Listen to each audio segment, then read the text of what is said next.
Welcome to this explainer. Right off the bat, let's talk about a wild paradox in modern business. If you look at the balance sheets of today's mega successful companies, you'll find that their greatest value usually doesn't come from things you can actually see or touch. No factories, no massive warehouses of inventory. Instead, it's all about invisible assets. We're talking brand recognition, patented tech, and deeply rooted customer relationships. But how exactly does the accounting world deal with these phantoms of value under US GAAP? Well, in this session, we're going to map out the entire life cycle of these intangible assets. Which brings us to a massive challenge. How do you value an asset you can't even touch? I mean, you can't put a trademark on a scale, and you definitely can't measure a customer relationship with a yardstick. Okay, let's dive into this. Because getting a grip on how to account for these invisible value drivers is absolutely critical for painting an accurate picture of a company's financial health. We're going to break down the complex rules that dictate when an invisible asset officially exists, how long it actually lives, and how we measure its declining health over time. Here's our quick visual roadmap for today. 1. Identifying invisible assets. 2. The business combination catalyst. 3. Finite versus indefinite lives. 4. Amortization and impairment. And finally, 5. Real-world risks and KPIs. Okay, moving right into section 1, identifying invisible assets. So, by definition, an intangible asset is a non-monetary asset without physical substance. But that alone is not enough to get it on the books. The absolute key word here is identifiable. Identifiability is literally the strict boundary line. Think of it like a giant wall that separates a distinctly recognizable asset from that generic, unidentifiable blob of value we accountants call goodwill. To actually cross that boundary, an asset has to pass the identifiability test.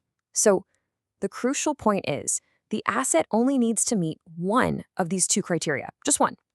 The first is separability. This means the asset can literally be separated from the company, sold, transferred, or licensed totally on its own. Now, if it can't be separated, no worries. It might still pass the second test, the contractual legal criterion. This means the asset arises from specific legal or contractual rights, even if you could never legally sell it to somebody else. Hitting just one of these criteria gives the asset its official identity. Now, check out this fascinating quirk of US GAAP. Let's say you spend millions internally building up a world-class brand. Under GAAP, all the costs to generate that brand, or say a massive customer list, are expensed immediately as incurred. They carry zero value on your balance sheet. But if you go out and buy a company that has the exact same brand, it's externally acquired, and suddenly, bam, you get to recognize it as an asset at fair value. The exact same asset has two completely different accounting outcomes depending entirely on whether you built it or bought it. Let's jump to section 2, the business combination catalyst. Because you can't capitalize those internally generated intangibles, mergers and acquisitions essentially act as the primary catalyst. Think of M&A as the birth event for these assets. When a business combination happens, the core rule kicks in. All acquired identifiable intangibles must be recognized separately from goodwill at their fair value at the acquisition date. And get this, even if the acquired company never recognized their own brand on their books, the buyer still has to. But a quick warning for you here, assigning fair value to something invisible is incredibly complex. Management almost never self-assesses this. They pretty much always have to bring in external valuation specialists with sophisticated models. And this brilliantly illustrates what happens next. Once birthed onto the balance sheet, different types of intangibles face completely different treatments. You can see patents are finite, so they're amortized straight line over their legal life. Renewable trademarks, those are generally indefinite, so no amortization, instead they're tested for impairment. Customer relationships naturally fade over time, so they're finite and tied to attrition. In-process R&D is actually treated as indefinite until the project is officially finished. But listen, there is one major exception to all of this: an assembled workforce. Even though a stellar team has massive economic value, it is never recognized as a separate intangible asset. It always gets lumped into goodwill. All right, section 3, finite versus indefinite lives. Now we move into the life stage of the asset. This is where we determine if an asset's clock is actively ticking down or if it theoretically lives forever. It's the classic battle between finite and indefinite lives. A finite life means we can estimate a useful lifespan, so we simply amortize it over that period. An indefinite life means there's no legal, regulatory, or competitive factor limiting its usefulness in the foreseeable future, so we don't amortize it. But here is a critical pro tip for you.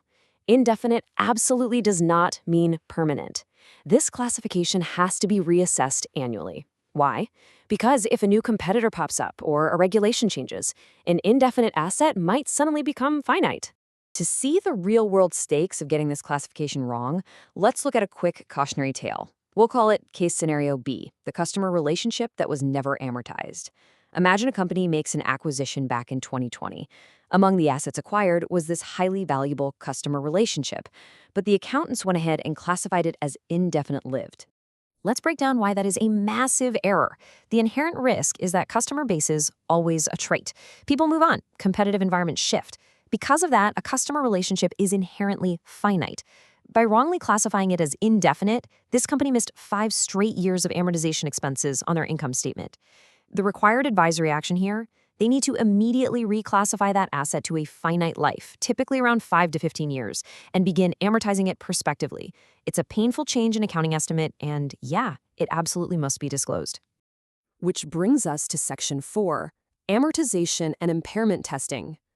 So how do we actually manage these assets over time to avoid exactly those kinds of errors? We perform routine health checks. For finite assets under ASC 350-30, we've got to amortize them.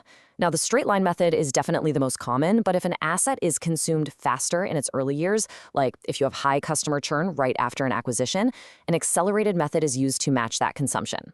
The core formula is pretty straightforward. Gross carrying amount minus residual value, divided by useful life. But it is crucial to remember that residual value is almost always assumed to be exactly 0, unless you have a guaranteed third-party buyer already lined up.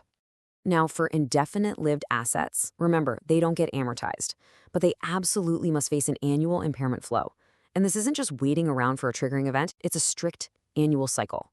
It kicks off with Step 0, which is an optional qualitative assessment. Basically, you ask yourself, is it more than 50% likely that the asset has lost value? If the answer is yes, you move straight to Step 1, the quantitative test. Here, you directly compare the carrying amount on the books to its current fair value. If that carrying amount is higher, boom, you book an immediate, irreversible impairment loss. US GAAP does not let you reverse this later on, even if things bounce back. Let's look at another cautionary tale. Case scenario E, the trademark that was never tested. Here, a company had an indefinite-lived trademark proudly sitting on its balance sheet, looking great, but they completely forgot to actually run their annual health check. The fallout from an oversight like this is severe. Skipping the annual test isn't just a minor oops. It outright violates GAAP and creates a major internal control deficiency. The immediate advisory is to perform that impairment test ASAP using standard valuation techniques. A common one is the relief from royalty method, which essentially asks, what would you have to pay to license this exact trademark if you didn't already own it? The ultimate action to prevent this going forward, the company absolutely must implement a strict, non-negotiable annual testing calendar. No exceptions. Let's wrap things up with Section 5, real-world risks and KPIs. We've walked through the whole life cycle, so now we need to address the mortality risks.